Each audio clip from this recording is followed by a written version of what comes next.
Honourable Chairperson, Mr. President, members of the House, fellow South Africans. Mr. President, people are no longer falling for your well-crafted speeches that promise the world yet deliver nothing. While you stand here speaking of dedicating efforts to reduce poverty and tackle high cost of living, people are not doing well out there. To reduce poverty and tackle this, you need to do much more. Mr. President, your administration has presided over a period of unprecedented economic stagnation, institutional decay, and rising despair. Today, more than 30.9% of South Africans are unemployed, a human tragedy affecting millions of households. Youth unemployment stands at a staggering 59.6%, leaving an entire generation without hope or opportunity. Poverty rates have scored with over 18.2 million, have soared so much that South Africans are now relying on social grants to survive. Families cannot afford basic necessities. Parents are skipping meals so that their children can eat, and communities are being crushed under the unbearable weight of economic hardship. Mr. President, the social relief grant was a great idea, but may I ask if your beloved pets at home could survive with just 370 rands a month, the amount your government deems sufficient for an adult to live in this country?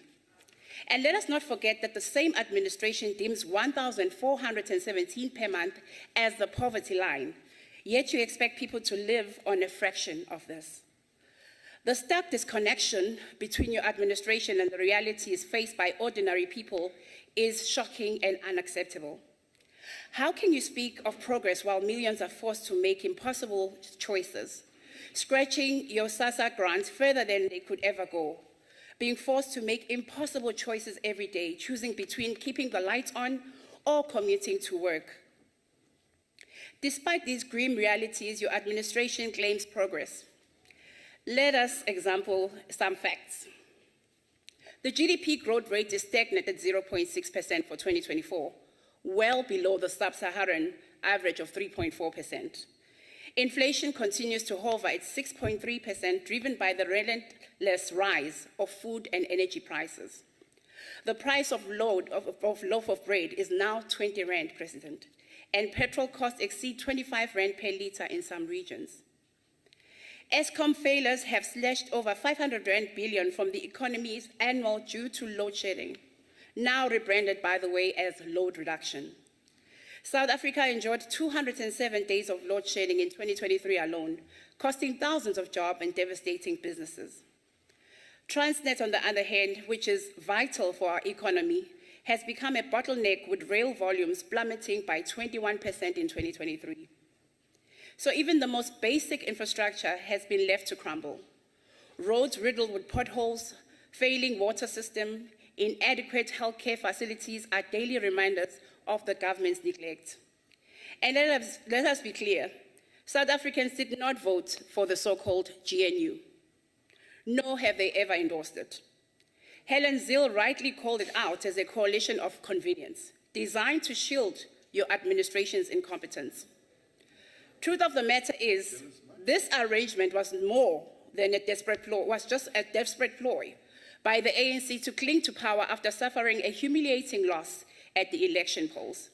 The people handed you a break-up letter, but instead of bowing out with dignity, you chose to hang on like an unwelcome guest, scavenging the leftover of power. The ANC is in the ICU, and the prognosis is grim. The chief whip of the NCOP stood here earlier and said history will remember you kindly. I beg to differ. Your legacy will not be one of hope or progress, but of missed opportunities and a betrayal of the people's trust. History will not remember the words you delivered here today. Instead, it will remember the suffering, the job losses, the increase in crime, the blackouts, the potholes, the unforgivable water shortages. In all honesty, you will be remembered for presiding over the collapse of the ANC and for abandoning the people who trusted you to lead. But let us speak of hope. Hope that does not lie in your government, but in the MK party. The MK party is not just the official opposition. We are an official government in waiting, and we cannot wait. We are the custodians of the people's hopes and dreams, and priorities are clear. Job creation is one of our main mandates. Through industrialization and infrastructure investment, we will create 3 million jobs at least within the 5 years. We pledge ukubuyisa umhlaba owantshontshwa ngokuguqula uSection 25 we-Constitution. Sifeze lezi ithembiso nina nahluleka ukuyifeza mhla nithi abantu abanivotela. We will also have energy security. By restructuring ESCOM and diversifying energy resources, we will end load shedding in less or more 18 months after assuming office. Fellow South Africans, the MK Party invites you to join us on the 15th of December 2024 at Moses Mabhida Stadium as we commemorate our first year of life. It won't just be a celebration, it will be a call for action. It will be a reminder that we are unwavering in our fight for South Africa that works for everyone and not just a privileged few. Thank you.